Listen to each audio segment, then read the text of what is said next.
Sweet, sweet, sweet. Hallelujah. I was going to get all dressed up for this and look good, but I don't feel like it. I've been sick for days.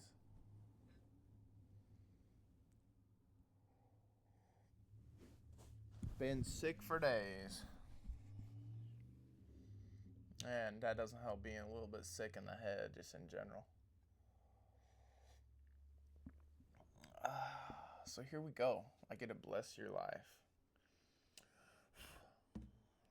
Truly bless your life. If you've never found these teachings before, I am privileged and honored to be able to do such a thing. There's actually 2 lectures that would be given before this one. I gave one. I haven't done the first one yet.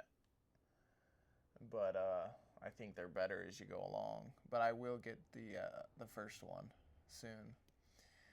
But in the previous 2 lectures, one was called The Elements in Spiritual Growth, and the second one was called Transmutation. We were talking about how spirituality is based on the transformation of energy. One of the emphasized points of those lectures is that every given element and every given existing thing is composed of 3 components: energy, matter, and consciousness. All things have this trinity, from the tiniest to the largest. We ourselves are composed of these 3 components. Only by working with these 3 in conjunction with each other can we fulfill the purpose of spirituality. We also described how those 3 components relate to the 5 basic elements that make up all manifested things. 1 is Akash, 2 air, 3 fire, water, and earth. The 5 elements are sometimes simplified to just 4: air, fire, water, and earth. Those 4 elements in spirituality do not refer merely to physical elements. They refer to spiritual and psychological elements as well. The elements do not refer merely to... The elements also are composed of those 3 primary factors: matter, energy, and consciousness. The 4 elements are ultimately only manifestations of one element. They are particularizations, condensations, or crystallizations of a more primordial, raw matter-energy consciousness. In Hinduism, that fundamental source is called Prakriti. In Hebrew, it is Shekinah. In English terms, we would call it Divine Mother. In Latin, it is Mater, and it is where we get the word matter. This word has in its construction the root term or phrase ma, which is universally the word for mother.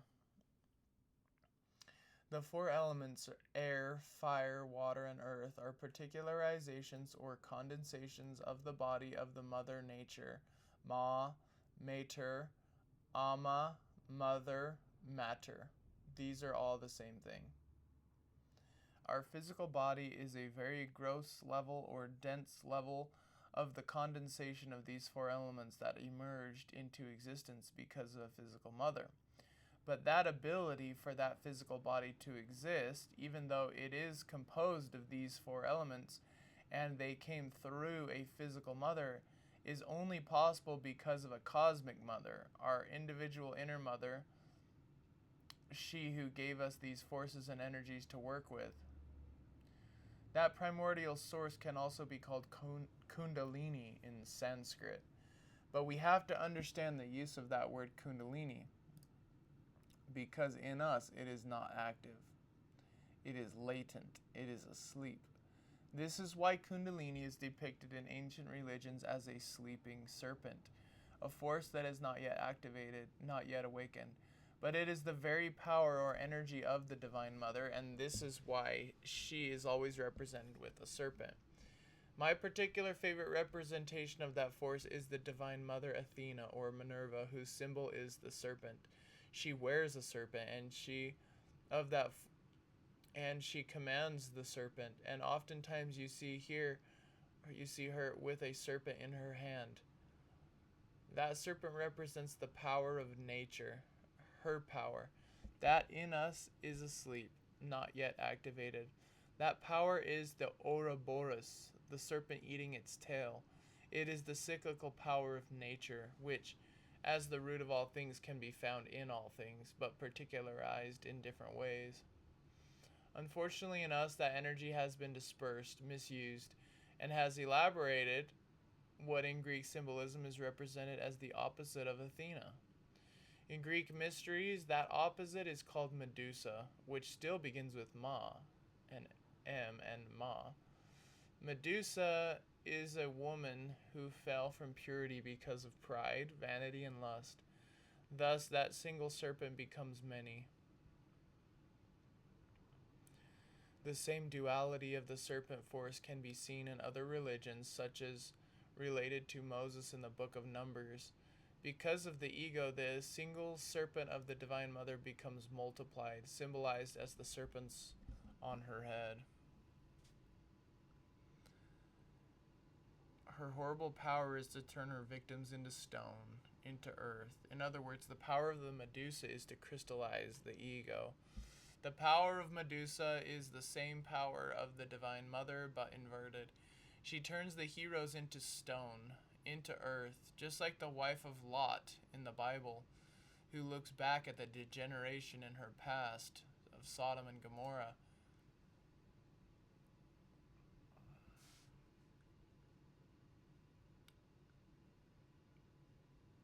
And turns into a pillar of salt. Alchemically, this is the same symbol. Salt is a mineral, it belongs to earth. Looking back to the past represents how the ego is attached. All of this is represented in the Arcanum 6. The Divine Mother, as the root energy, can be called Prakriti, and another word for that energy is Akash. The root vibration, or prana, the energy that vibrates in all things. So it is in us. It is the core or heart fire in every atom within us. Physically and psychologically, we have that prana within. We have that power of the Divine Mother. The problem is that we have misused it and crystallized the ego. We have turned that power into something negative. The power of Medusa is very strong in us. That is why in the previous lectures we were describing how to transmute, how to reduce elements back to their essence, and to reform them into something pure. With this what this essentially means is that we take that very power of the Divine Mother and harness it. We pulverize everything that is within us in order to reform it. We create something new, something pure, something better. In other words, we withdraw the energy of the four elements in order to bring them back to their original source, which is Akash. In the tradition of alchemy, that force is called quintessence, which means the fifth power. It is the fifth element. It is the Kundalini. It is the energy of the Divine Mother. In order to do that, we need a laboratory. Without a laboratory, it is impossible to perform that type of work. We need a place within which we can bring the needed elements, focus on them, pulverize them, purify them, extract the essence, cast aside what is unneeded and unnecessary, and repeat, and repeat, and repeat. The four elements, through the process of heat and pressure, gradually with patience become pure. This means that the power of the Divine Mother grows in us, awakens, emerges, and instead of being a latent and static power, becomes an active or kinetic power, something that moves, something that acts. This illustration represents the laboratory that we need.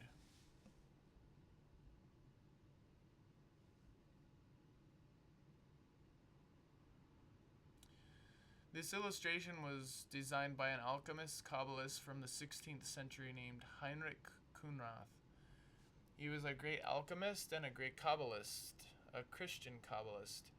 He was a European, not a Jew, but a Christian who applied the principles of Kabbalah and alchemy to his Christian faith. He taught his principles through these type of drawings. He hired artists to create them. They are all beautiful, and there is a series of these types of images. This one in particular is important for our work because it represents in symbolic form the teachings that only now are being taught publicly in lectures like this. The teachings that he was working with and protected were completely secret. He utilized these images both to communicate to other initiates who were practicing this science and also to fish for students, to attract souls who were prepared, who worked with the science, which were very few and even now are very few. The science was not stated explicitly or given explicitly, but was given in symbolic form which only the trained could penetrate. Only those who were trained, only those who were given the keys or clues could understand the meanings hidden in these types of drawings. This drawing belongs to the Western tradition of alchemy. If you go to a university or a school where they study alchemy in a scholarly fashion as history, they will tell you all kinds of inventive theories about alchemy, but it is all garbage because they are not initiated into the tradition of alchemy. Everything the university and library books and websites tell you about alchemy is just theories invented by people who have no idea what they are talking about. They are just spreading their ideas and theories about alchemy, but none of that is what alchemy actually is. Only the ones who have been initiated in the science, who have been brought into the actual tradition and experienced firsthand, know what alchemy actually is. There are many famous books, websites, and movies that claim to teach alchemy and talk about many beautiful and fantastic things, yet they are all wrong.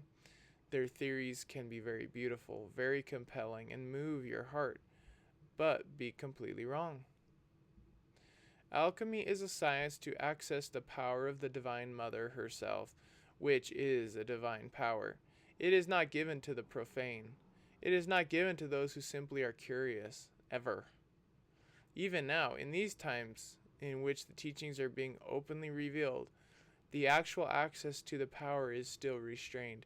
It is only given by one being, God. Only the divine bestows the power of alchemy on the person. No school, no book, no instructor bestows that power. They may open doors, but to actually become an alchemist is a power given only by God. It can only be that way. To understand that, we need to know what alchemy means. We need to understand the real meaning. Not the meaning that we see in movies and in popular books, but the actual meaning. So to understand that, we will study this drawing.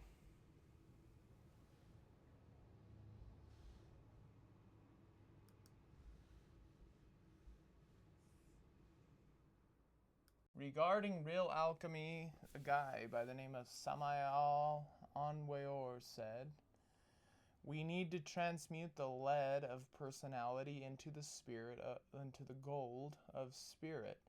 This work is only possible in the laboratory of the alchemist."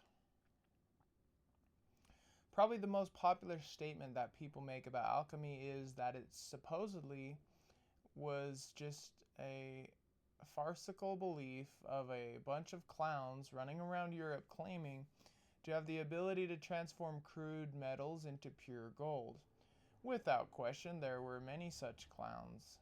There were people who dressed themselves up to look fantastic, to play the part of an alchemist, who were tricksters, who were only trying to get attention or money. Without a doubt, there are many such people even today. The truth is that the concept of transmuting lead into gold was merely a symbol of the actual work of alchemy, which was to transform the base metals, the earth, into pure metals. Symbolically speaking, that earth is us. In Kabbalah, the earth is represented by the Sephirah Malkuth, which represents you and me. Our metal, our earth, is very impure. It is very corrupted, very weak, susceptible to many illnesses and dangers. very impermanent, very unreliable. We do not know when we will die. We are very susceptible to illness, weakness, and pain. We have no real power in the world. The tiniest thing can lay us flat. A microbe can make us sick and kill us. This does not equate to strength. This is not a sign of strength or power in nature. It is a sign of weakness. To transmute the lead into gold refers to transforming the psyche, the mind, the heart, the personality, everything into spiritual gold, a vessel through which the Divine Mother can operate without any obstacle. Samael says this work is only possible in the laboratory.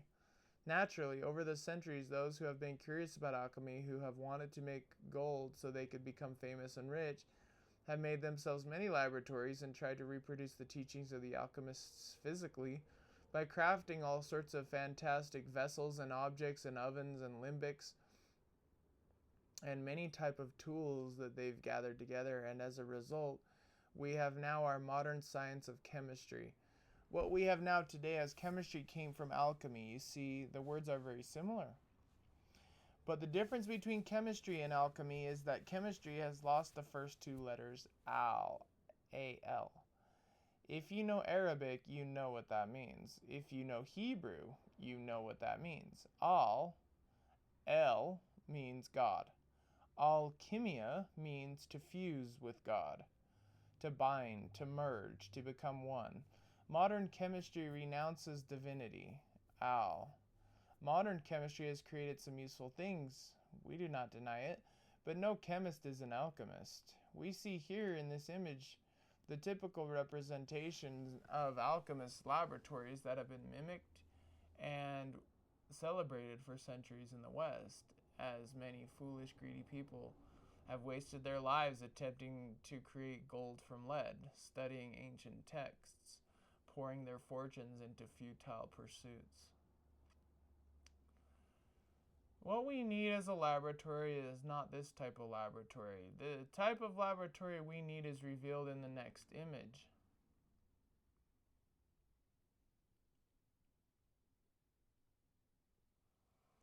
This painting is also a painting of alchemy, and it represents the great difference between those who are initiated into actual alchemy and those who are not.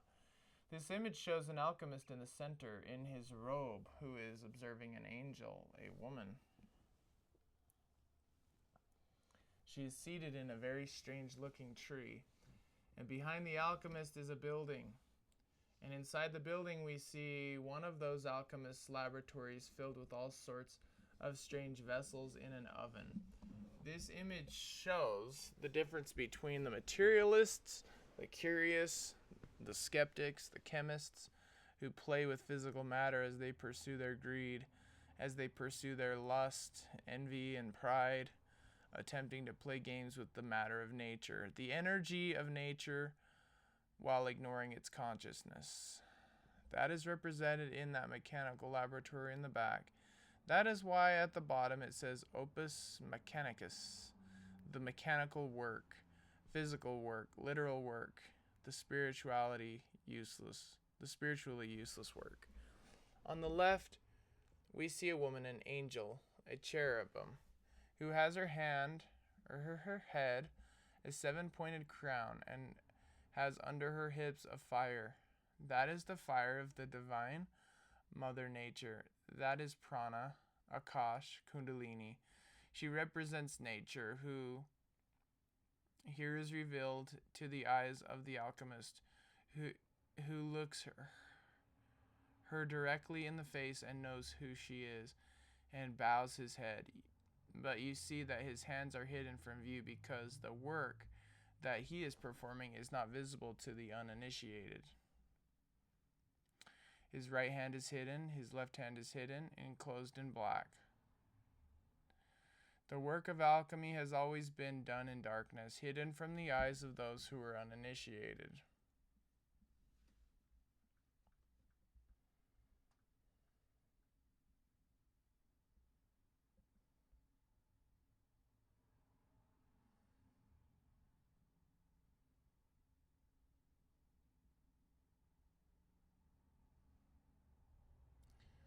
The work of alchemy has always been done in darkness, hidden from the eyes of those who were uninitiated, in order to protect it and in order to protect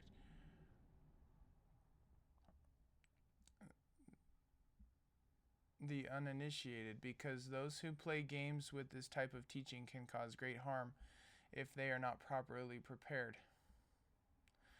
The tree that she sits in represents the Kabbalah, the structure of nature, the tree of life, and the tree of knowledge. And as one works with nature, that is what precisely is elaborated and protected, our own inner tree of life. This tree has 3 roots, a trinity, which are united in one as a fire. That fire is the Kundalini, that fire that gives the power to create life. Naturally, it is the sexual power. So this image shows us that we need proper instruction, and we need to understand that the work is in our relationship with our Divine Mother, nowhere else.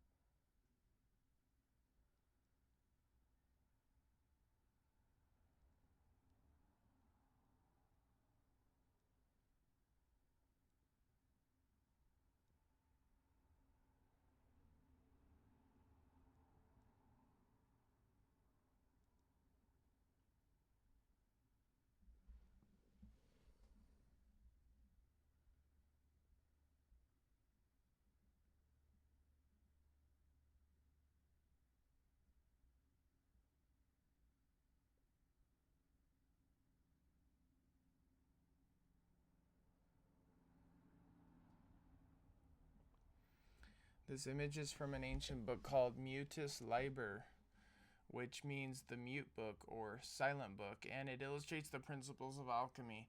It shows a typical representation in alchemy, a couple, man and woman, working with different devices in the process of purifying, heating, and breaking down, purifying, heating, and breaking down, purifying, heating things up, breaking them down, purifying, constantly working until new things emerge. Many symbolic forms that are hard to understand, that are very dreamlike. At the bottom, we see the Divine Mother as Luna, Selene, the moon with Saturn. The moon represents procreation, birth, gestation, life-giving. Saturn represents death. Alchemy is that. The death of the old and impure, the lead, in order to give birth to the soul, the spiritual gold. Alchemy. All is God. Chemia, which means to fuse or cast a metal. Here we see the meaning of alchemy, to fuse with God, to make our metal, our body, our heart, our mind one with the divine. This is the real meaning of alchemy. And what about the laboratory? Of course, nowadays we take this concept of a laboratory for granted, and we immediately think of people wearing glasses, running around in white coats, and usually have a bunch of pens in their pockets, and we think that they are very smart.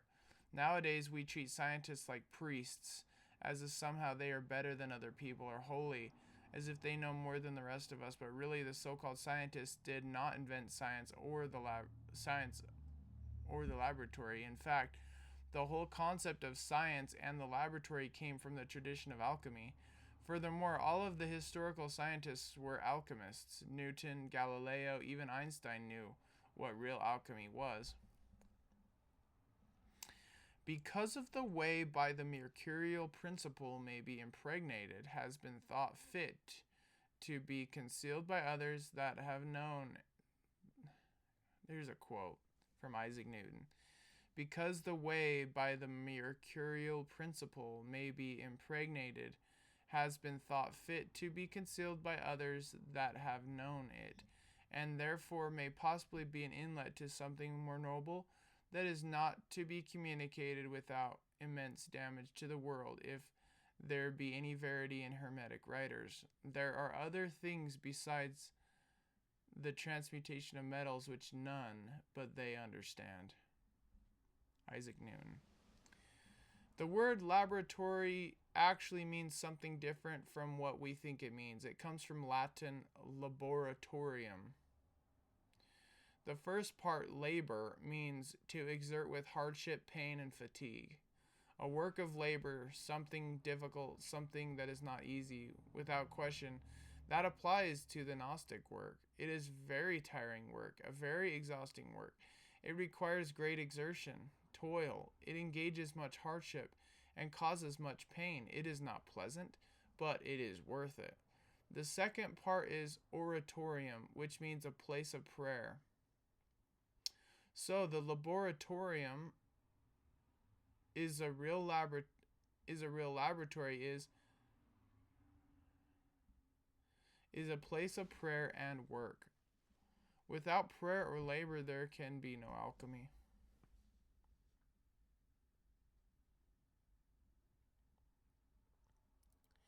This image shows a woman representing nature, but she's removing her mask, meaning that she's seeing her true face. The veil of Isis is being lifted. Remember, Isis states, "No mortal can see past my veil," which means that in order to see the face of Isis, you have to become more than a mere mortal. You cannot reach that state by means of devices in a physical common laboratory. That is only possible by appealing to the divine and through the application of very specific and exact science. Thus, labor oratorum. Labor oratorum. Laboratorum. The laboratorium.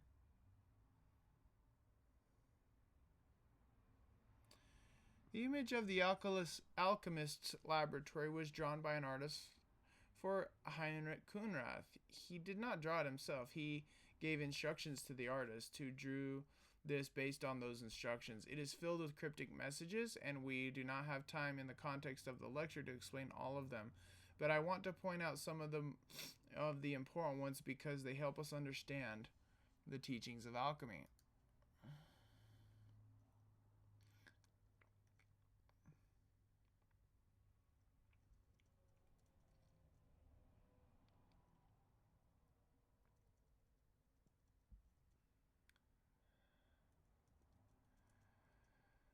In this image before a tent is an alchemist on his knees with his hands out praying.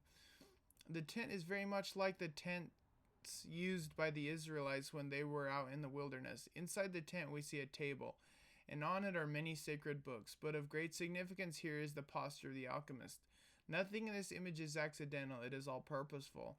The alchemist is on his knees, as is a sign of humility and obedience.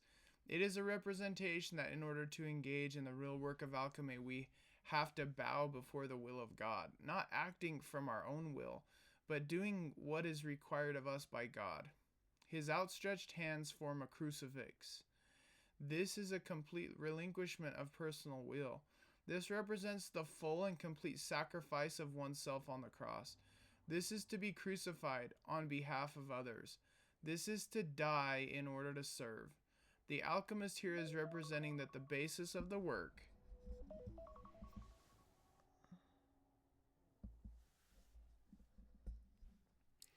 This is to be crucified on behalf of others. This is to die in order to serve.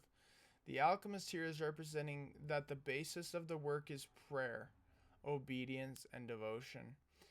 That side of the image, the left side, is the prayerful aspect, the emotional aspect of the work. On the right side, we see the logical labor aspect, all the tools that are arranged in the laboratory, and in the middle, we see a table. That is also with many instruments, especially musical instruments. Of particular significance here is that the entire image is topped by a 7-pointed lantern. It is a candelabra with 7 flames. Those 7 flames hang from a trinity. So there you see the tree of life, the law of 3 and the law of 7.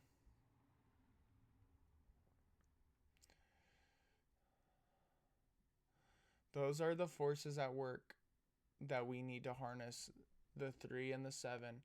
We need to light those fires in our own inner heavens in order to succeed with this work of alchemy. On the left-hand side, we see the alchemist in prayer kneeling on his cushion. On the very top of that tent, we see a cross, which always represents the four elements in activity. The cross represents the crossing of man and woman. The vertical pole represents the active principle, the male, while the horizontal pole represents the passive principle or receptive principle, the woman. The cross is also the four elements: air, fire, water, and earth. These aspects are all always engaged. These aspects are all always engaged in any practice of alchemy. Moreover, they are the pinnacle, they are the most sacred, and they must be held very high. Below that it says oratorium, which means a place of prayer. Below that it says in Latin and Hebrew, Felix qui e concilis. Happy is he who follows the counsel of Yod He Vav He. That Yod He Vav He, or Yod Hava, is our inner guide, our inner divinity, the four forces of the tetragrammaton that work in us. That is our master, no one else. No one outside anywhere should be our counsel. Our counsel should be God. We should seek out the guidance we need through prayer, not the internet, not email, not the phone, not over coffee, not in groups, churches, or temples, not at retreats or conferences, but through prayer. Everyone talks about wanting guidance from the divine, but few have the determination to actually acquire it. This is the message at the pinnacle here, below the cross. We must follow the guidance of our inner master. To do that, we need to pray constantly.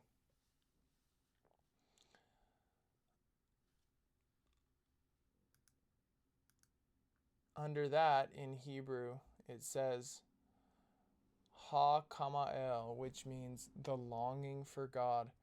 That should be our motivation, longing for divinity, not the longing for fame, recognition, security, and comfort.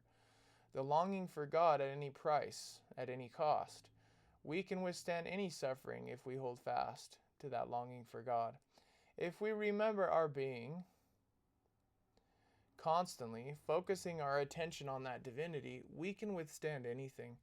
The problem is that we forget. We become distracted by our desires, by the 8 worldly poisons, name and fame, gain, all the things that we long for and desire, the comfort, the security, the recognition, the revenge, the redemption.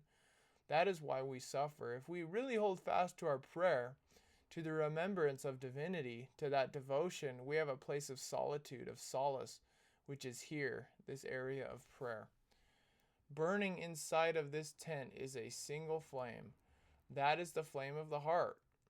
We all want that flame to be enlivened through romance, through the love of our friends or our children. We want the respect of our peers, but all of those are mistaken cravings. Those types of flames in the heart are completely impermanent and unreliable. They do not last.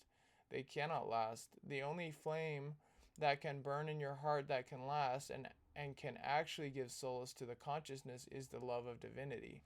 A reciprocal love. That love is always coming towards us, but because we do not pay attention, we do not feel it. If we learn to pay attention, to listen to the heart, to sense divinity in our presence, that becomes a real living thing, a fire, a flame that you can feel. And that can sustain you, but it requires exertion on your part to reach out and to feel it. The alchemist kneels before a table that represents the 4 bodies of sin. The physical body, the vital body, the astral body, the mental body. We call them the 4 bodies of sin because with these 4 vessels we commit mistakes and create suffering for ourselves and others. The physical body is the vessel through which we transmute all our energy. We transmute it improperly. The vital body is the body through which the energy goes in and out of our psyche. The astral body relates to our emotions. Unfortunately, unfortunately in us, it has become kama rupa, the body of desire. The mental body relates to our inner Judas, our betrayer, the liar, the mind, the Pontius Pilate within. the part of ourselves which refuses to accept any responsibility for our crimes and always sees ourselves as innocent, just a victim of circumstance. We are not really at fault. This is what we tell ourselves. Those four bodies have to be transformed, transmuted in order to become a proper table of prayer. So that table of four legs becomes the solar bodies. That transmutation is what creates the alchemist table upon which the real alchemists can work.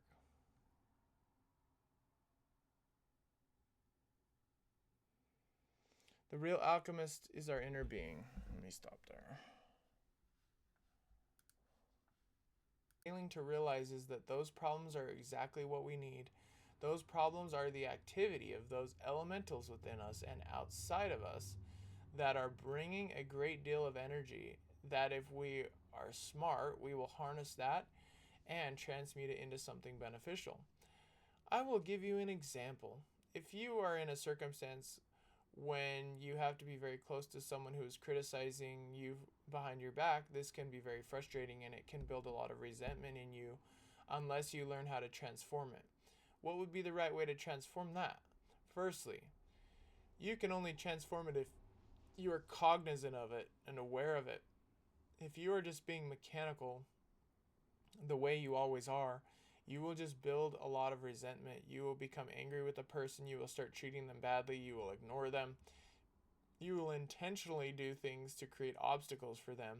You will speak badly about them. You will do all these things mechanically because we are asleep. But if you become cognizant, aware, and pray and remember God, you will remember God is giving me this for a reason. This person is talking behind my back all the time. They are telling all these people bad things about me. What do I do? God, help me. Help me learn to die well. Then what do? We have to learn to treat that person with love because they are helping us. They are showing us our pride. We do not like to see that. We do not like the one who makes us see it, but really we need that. That person is actually the most important person in our life at that moment. They are doing a service for us that can never be repaid because they are giving us the keys to liberation from suffering. They are saying, here, let me show you your pride. Here is your anger. Here is your resentment. If we act mechanically, we will indulge in the pride and in the anger and the resentment. We will hate that person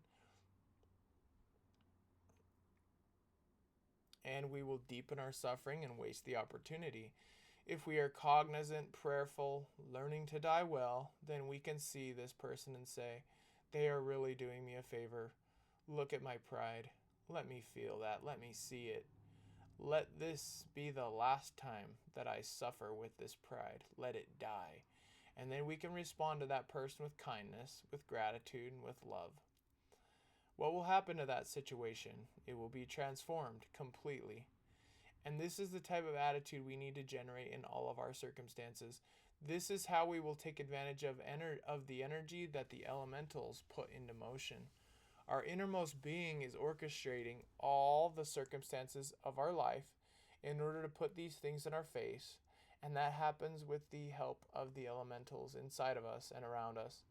So we need to learn how to transform that energy. We have to have a better attitude.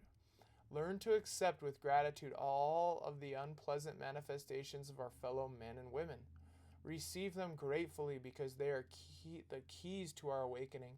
The problems of our lives, the adversities, the obstacles, the pain and suffering are exactly what we need in order to see why we suffer and to change. If God gave you what you wanted, a totally peaceful life, rich, living in your castle with all your servants, whatever it is that you dream of, not only would you not become liberated from suffering, you would become worse. Really contemplate that. Really think about that.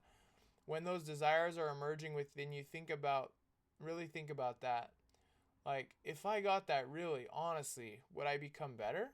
No. If you won the lottery, would you really become better? I do not think so. I really doubt it. You have to be your own judge.